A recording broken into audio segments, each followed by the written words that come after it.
guys, this is Monica. ఈ వీడియోలో మనం కెమికల్ ఈక్విలిబ్రియం అనే టాపిక్ని డిస్కస్ చేద్దాం. ఎవరైతే ఎంఎస్సీ కెమిస్ట్రీ ఎంట్రన్స్ ప్రిపేర్ అవుతున్నారో కెమిస్ట్రీ ఎంట్రన్స్ ప్రిపేర్ అవుతున్న అన్ని ఎగ్జామ్స్కి ఈ వీడియో యూజ్ అవుతుంది.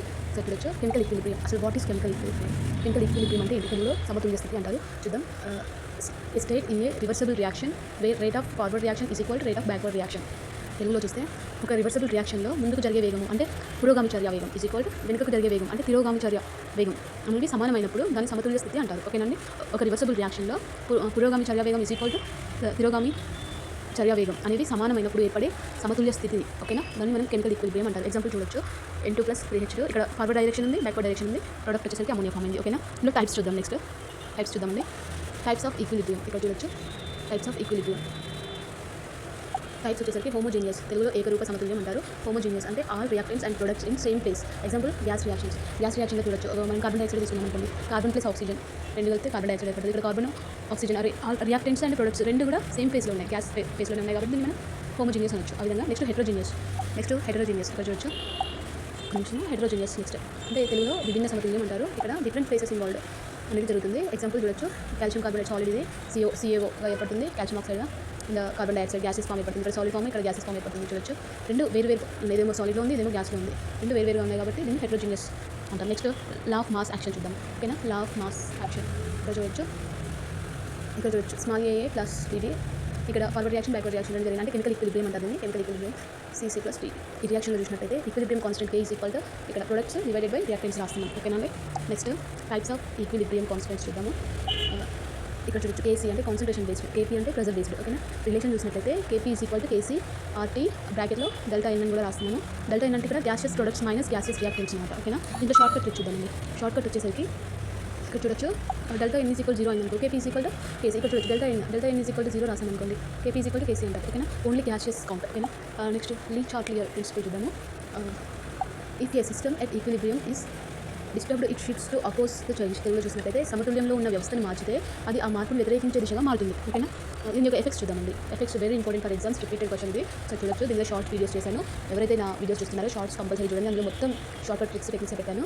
ఎఫెక్ట్స్ చూడొచ్చు. కాన్సన్ట్రేషన్ ఇంక్రీజ్ రియాక్టెంట్ అయితే ఫార్వర్డ్ షిఫ్ట్. ఓకేనా? ఇంక్రీజ్ ప్రొడక్ట్ అయితే బ్యాక్వర్డ్ షిఫ్ట్. ఇది పెట్టుకోండి.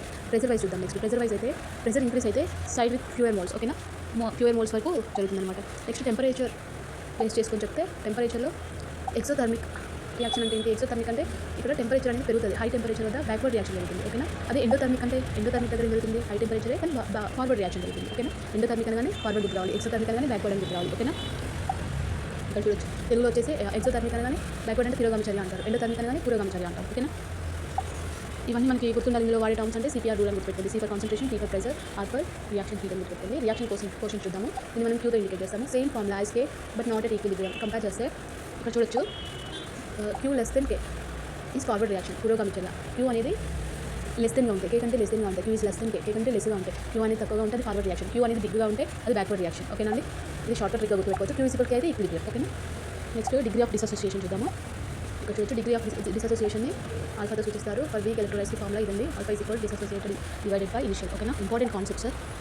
MSc లెవెల్లో ఎంట్రన్స్ లెవెల్ చూస్తే అయానిక్ ఈక్విలిబ్రియం ఇది important, very important. PH, POH, KAKB buffer solutions ఒకసారి చూసుకోండి. బఫర్ ఫార్ములాస్ ఈ ఫార్ములా ఇక్కడ ఉందండి. నోట్ చేసుకోండి. ప్రీవియస్ క్వశ్చన్స్ చూద్దాము. ప్రీవియస్ ఇయర్ ఎగ్జామ్స్లో ఏవైతే క్వశ్చన్స్ అడిగారో MSc కెమిస్ట్రీ ఎంట్రన్స్ ఎగ్జామ్లో previous year chemistry entrance related ఎగ్జామ్లో అడిగిన రిపీటెడ్ క్వశ్చన్ చూద్దాము. క్వశ్చన్ 1 వచ్చేసి ఇక్కడ చూడొచ్చు. For reaction question 1 H2+I2 informing 2HI concept products forward reaction అని రాయాలి. ఓకేనా? ఇక్కడ చూడొచ్చు. క్వశ్చన్ 2 వచ్చేసి ΔN is equal 0 relation between KP and KC. ఇందాక మనం చెప్పుకున్నాం KP is equal to KC. ఓకేనండి? క్వశ్చన్ నెంబర్ 3 వచ్చేసి which factor does not affect equilibrium constant. Answer వచ్చేసి ప్రెజర్ అండ్ కాన్సన్ట్రేషన్ అని అనుకుంటారు. కాదు, ఓన్లీ టెంపరేచర్ మాత్రమే ఎఫెక్ట్ చేస్తుంది. ఓకేనా? నెక్స్ట్ క్వశ్చన్ 4 వచ్చేసి Chatelier principle application increase pressure shift less moles పెట్టండి. ఓకేనా? ఈరోజు మనం వీడియోలో ఏమేమి డిస్కస్ చేసాము? Short cut summary, K expression నేర్చుకున్నాము, ప్రొడక్ట్స్ రియాక్టెన్స్ చూసాము, అండ్ ΔN గ్యాసెస్ ఓన్లీ అని తెలుసుకున్నాం, K డిపెండెన్స్ ఓన్లీ టెంపరేచర్ తెలుసుకున్నాం, catalyst no effect on equilibrium position అని తెలుసుకున్నాం, సాలిడ్ లిక్విడ్ నాట్ ఇంక్లూడెడ్ అని తెలుసుకున్నాం, చాలా తెలుసుకున్నాం. ఓకేనా? ఇందులో క్విక్ మెమరీ ట్రిక్స్ చూద్దాం. ఓకేనండి?